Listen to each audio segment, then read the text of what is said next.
Madam ನಿಮ್ಮ ಹೆಸರು?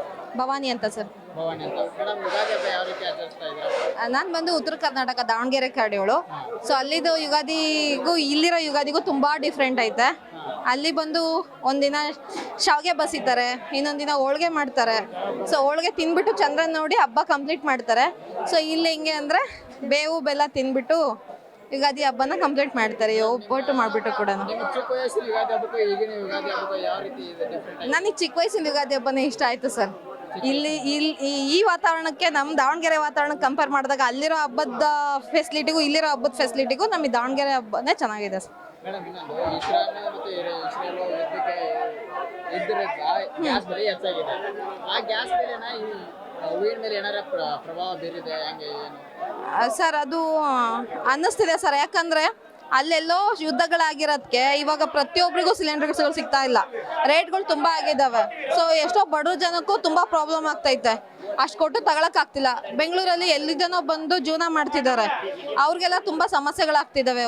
ಎಷ್ಟೋ ಪಿ ಜಿಗಳೆಲ್ಲ ಎಲ್ಲಿದ್ದನೋ ಬಂದು ಪಿ ಜಿಗಳಲ್ಲಿ ರೆಂಟ್ ಕೊಟ್ಟು ಬಾಡಿಗೆ ಕೊಟ್ಬಿಟ್ಟು ಅವರು ರೂಮ್ ಮಾಡ್ಕೊಂಡಿದ್ರು ಕೂಡ ಅವ್ರಿಗೆ ಫೆಸಿಲಿಟಿಯಾಗಿ ಊಟ ಸಿಗ್ತಾ ಇಲ್ಲ. ಇವತ್ತೇನು ಮಾಡಿದ್ದಾರೆ ಅಂತಂದರೆ ಸಿಲಿಂಡ್ರ್ ಇಲ್ಲ ಅಂತ ಹೇಳ್ಬಿಟ್ಟು ಪಿ ಜಿಗಳಲ್ಲಿ 7 ಡೇಸಿಗೆ 7 ವೆರೈಟೀಸ್ ಇದ್ರೆ ಇವತ್ತು 7 ಡೇಸಿಗೆ 7 ವೆರೈಟೀಸ್ ಕೊಡ್ತಾ ಇಲ್ಲ, ಬಂದು ರೈಸ್ ಬಾತು ಸೊ ಈ ಥರಗಳು ಕೊಡ್ತಾ ಇದ್ದಾರೆ. ಸೊ ಅವ್ರಿಗೂ ಪ್ರಾಬ್ಲಮ್ ಆಗ್ತೈತೆ. ಕಮರ್ಷಿಯಲ್ ಸಿಲಿಂಡರ್ಗಳು ಸಿಗದೇ ಇರೋದ್ರಿಂದ ಪ್ರತಿಯೊಬ್ಬರಿಗೂ ಪ್ರಾಬ್ಲಮ್ ಆಗ್ತಿದೆ. ಗ್ಯಾಸ್ ಬೆಲೆ ಏನು ರೇಟ್ ಆಗಿದೆ ಸರ್? ಗ್ಯಾಸ್ ಬೆಲೆ ಬಂದು ನಾವು ಆಚೆಗಡೆ ತಗೊಂತಿದ್ದೀವಿ ಕಮರ್ಷಿಯಲ್ ಅಂದರೆ 7000 ಪೇ ಮಾಡಿಸ್ಕೊಂತಿದ್ದಾರೆ ಸರ್.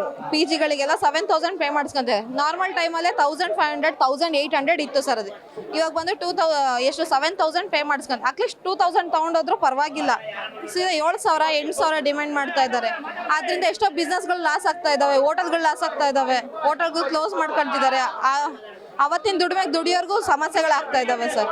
ಗ್ಯಾಸ್ ಬೆಲೆ ಹೆಚ್ಚು ಮಾಡಿರೋ ಗೌರ್ಮೆಂಟ್ಗೆ ಏನು ಹೇಳ್ತೀರಾ ನೀವು? ಇದನ್ನ ಆದಷ್ಟು ಬೇಗ ಕ್ರಮ ಕೈಗೊಳ್ಬೇಕು ಅಂತ ಹೇಳ್ಕೊಂತೀನಿ. ಯಾಕಂದ್ರೆ ಪ್ರತಿಯೊಬ್ರು ಬಡವರು ಇರ್ತಾರೆ, ಎಲ್ಲರೂ ಇದ್ದಂತರ ಇರಲ್ಲ. ಒಂದಿನಕ್ಕೆ 300-400 ರೂಪಾಯಿ ಕೂಲಿಗೆ ಹೋಗೋರು ಇದ್ದಾರೆ, ಇವತ್ತು ದಿನಕ್ಕೆ 5000 ಕೂಲಿಗೆ ಹೋಗೋರು ಇದ್ದಾರೆ. ಪ್ರತಿಯೊಬ್ಬರಿಗೂ ಒಂದೇ ಬೆಲೆ ಅಲ್ವಾ ಸರ್? ಇವಾಗ ಅವ್ರಿಗೆ ಕಡಿಮೆ ಇವ್ರಿಗೆ ಜಾಸ್ತಿ ತಗೋಬೇಕು ಅಂತ ಯಾರು ತಗೋತಾ ಇಲ್ಲ. ಸೊ ನಾವು ಹೇಳೋದು ಒಂದೇನೆ, ಗೌರ್ಮೆಂಟಿಗೆ ಕ್ರಮ ಕೈಗೊಳ್ಬೇಕು. ಸೊ ಎಲ್ರಿಗೂ ಒಂದೇ ರೀತಿಯಲ್ಲಿ ಸಿಗಬೇಕು ಅಂದರೆ ಸ್ವಲ್ಪ ಕಡಿಮೆ ರೇಟ್ ಮಾಡಲಿ ಅಂತ ಹೇಳ್ಕೊತೀವಿ ಸರ್. ನಿಮ್ಮ ಮನೆಗೆ ಗ್ಯಾಸ್ ಬಂದು ತಲುಪಿದೆಯಾ?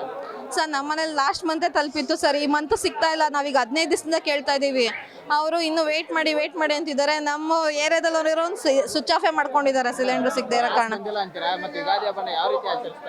ಸರ್ ಏನು ಮಾಡೋಕ್ಕಾಗಲ್ಲ ಸರ್. ಈಗ ಒಲೆ ಒಂದಿದೆ, ಇನ್ನೂ 15 ದಿವಸ ಆಗೋಷ್ಟು ಇದೆ ಸ್ವಲ್ಪ ಸಿಲಿಂಡ್ರು. ಅದಲ್ಲೇ ಮ್ಯಾನೇಜಬಲ್ ಮಾಡಬೇಕು. ಈಗ 15 ದಿವಸ ಆದ್ಮೇಲೆ ಮತ್ತೇನು ಮಾಡಬೇಕು ಅಂತ ಗೊತ್ತಾಗ್ತಿಲ್ಲ ಸರ್. ಈಗ ಅಷ್ಟರೊಳಗಡೆ ಬಗೆಹರಿಲಿ, ಯುಗಾದಿ ಹಬ್ಬ ಎಲ್ಲರೂ ಚೆನ್ನಾಗಿ ಮಾಡಲಿ ಅಂದರೆ ಈ ನೋಡಿದ್ರೆ ಸಿಲಿಂಡರ್ ಸಮಸ್ಯೆ ಇದೇ. 5-6 ವರ್ಷದ ಕೆಳಗಡೆ ಬಂತು ಕೋವಿಡ್ ಸಮಸ್ಯೆ, ಈಗ ಮತ್ತಿದೆ ಮತ್ತೆ ಈ ಸಿಲಿಂಡರ್ ಸಮಸ್ಯೆ. ಇನ್ನು ಯಾವ್ಯಾವ ಸಮಸ್ಯೆ ಬರ್ತಾವೋ ಗೊತ್ತಿಲ್ಲ ಇವಾಗ.